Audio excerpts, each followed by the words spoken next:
Hello po sa mga Fukiko family. Ito po si Nanay, siya po yung mag-greet sa inyo. Ayan po yung pangalan nila. Basahin niyo po. Ano basa dito sa ano? Bina. Binasa.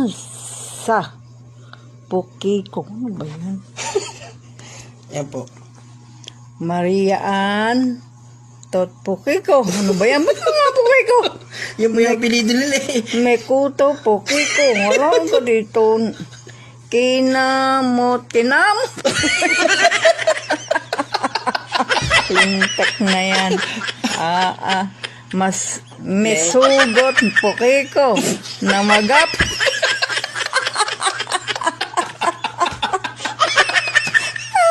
Puro Pukiko. Lintek na yan. Sabi na yung mga Pukiko yan. Oh, Salamat. Okay po, yan po yung apelido. Fukiko family. Bye-bye na po. Bye-bye, Fukiko family. Thank you, Nanay.